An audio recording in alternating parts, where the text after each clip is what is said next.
গোপু সোনা যাচ্ছে আজকে গোপু সোনার মামা বাড়িতে বেড়াতে। গোপু সোনার 3 দিনের দায়িত্ব নিয়েছে গোপু সোনার মামি। আমরা যাব বেড়াতে মধ্যম গ্রামে। দিদির বাড়িতে আছে মনসা পুজো। আমরা সবাই মিলেই যাব। গোপু সোনাকে তো আর একা বাড়িতে রেখে যাওয়া যায় না, তাই ওকে দিয়ে আসলাম ওর মামার বাড়িতে। গোপুকে দিয়ে এসে ঘরের সব কাজকর্ম সেরে নিয়ে আমি আর প্রতিষ্ঠা দুটো সেদ্ধ ভাত খেয়ে নিচ্ছি।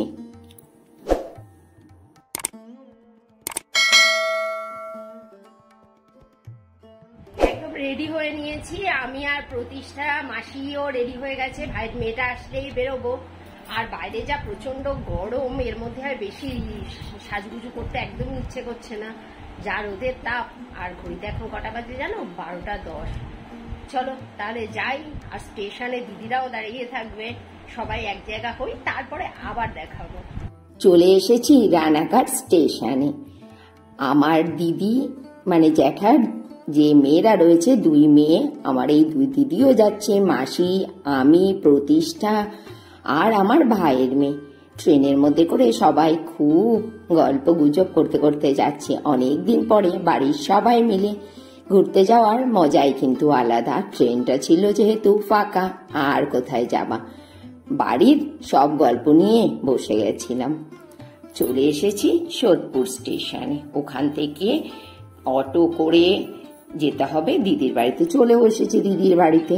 আর আসার সময় প্রচন্ড বৃষ্টিতে পড়েছিলাম, পুরো ভিজে পড়ে একসার। আর এই দেখো দিদি বাড়ির আর একজনা সদস্য, সে হচ্ছে বেবো।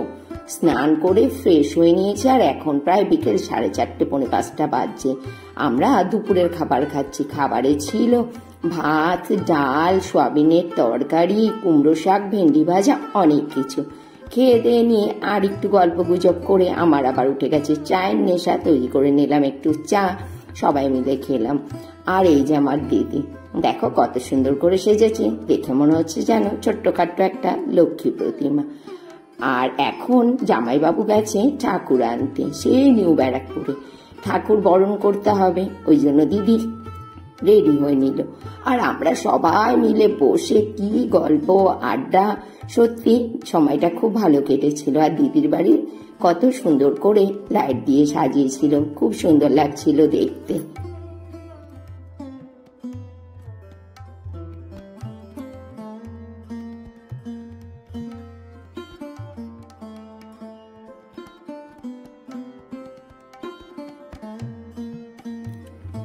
আর যেহেতু শহরের বাড়ি, উঠোন তো নেই, ঘরের মধ্যেই মানে দিদির যে ড্রয়িং রুমটা আছে ওই রুমেই পুজো হয়। আর এখানে ঠাকুরের বেদিটা কত সুন্দর করে সাজানো হয়েছে। এখন প্রায় রাত্রির 8টার কাছাকাছি বাজে। আর এই যে দিদির বাড়ি, দিদির মেয়ে চলে এসেছে, মানে মা মনসা। দিদির বাড়ির পুজো খুব বড় করে হয়। আর দিদির বাড়ির মা হচ্ছে খুব জাগ্রত। সেই কত দূর থেকে ঠাকুর নিয়ে এসেছে। বৃষ্টি হচ্ছিল, খুব টেনশন হচ্ছিল যে ঠাকুর না বৃষ্টিতে ভিজে যায়। আর এদিকে হচ্ছে বরণ করার পালা, কত যে নিয়ম। আবার দিদি চুল দিয়ে ঠাকুরের পা মুছে দিল। তারপরে একটুখানি বসে থেকে এলাম আবার দাদার বাড়িতে। এইটা হচ্ছে দাদার মুদিখানা দোকান, প্রীতম স্টোর। আর দিদির বাড়ি দাদার বাড়ির মধ্যে খুব একটা বেশি দূরত্ব নেই। আর এগুলো হচ্ছে দাদার বাড়ি। দাদা তো রোজ দিনই বলে আয় ঘুরে যা ঘুরে যা, আশাই হচ্ছিল না। ভাবলাম এই ফাঁকে ঘুরে যাই, কিন্তু জানো মনে বড় একটা আফসোস থেকে গেল। দাদা বারবার করে বলেছিল দাদা বৌদিরা যে দাদার বাড়িতে একটা দিন খেতে, কিন্তু জানো আমরা আর খেতে পেরেছিলাম না। খুব রাগ করেছে দাদা বৌদি। কি আর করা যাবে, সময় যে বড় কম ছিল। আর এই যে এটা হচ্ছে দাদা ঠাকুর ঘর। আর দাদা ঠাকুর ঘরে রয়েছে প্রতিষ্ঠা করা মা তারার মূর্তি।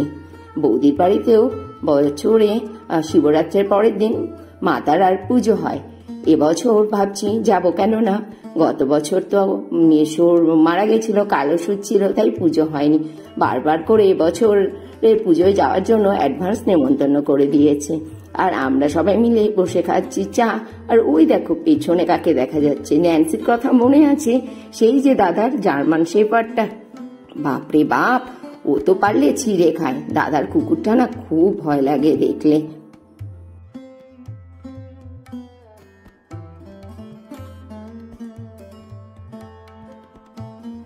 এরপরে চলে এলাম আবার রাত্রিবেলাতে। দিদির বাড়িতে আবার বালক সেবা রয়েছে, খাওয়াবে লুচি, ছোলার ডাল, পায়েস। এই জন্য আবার সবাই মিলে বসে গেছি ময়দা মাখার জন্য। কেউ বা ময়দা মাখছে, কেউ বা লেচি করছে, আবার কেউ পরের দিনের পুজোর গোছগাছটা করছে। আর সব মহিলা সমিতি এক জায়গায় বসলে যা হয়, হা হা হি হি, আমাদের আর শেষ নেই। বাচ্চারা চলে এসেছে, যে বালক সেবার জন্য যে আয়োজন করা হয়েছিল ওই জন্য। আর বাচ্চাদেরকে আমি নিজের হাতে খেতে দিচ্ছিলাম, আর ওইদিকে আমার দিদি লুচি ভাজছিল। মানে সবাই খুব ব্যস্ত, দাঁড়ানোর মতো এতটুকুও সময় নেই। চলে এলাম রাত্রেবেলাতে ঘুমাবো। আর ঘুমের কথা কি বলবো, দিদির এত বড় বাড়ি, সব ঘরেই লোক প্যাকটাপ, আর আমরা সবাই মিলে বসে শুয়ে পড়েছিলাম ঘরের মেঝেতে, কেউ বা খাটে।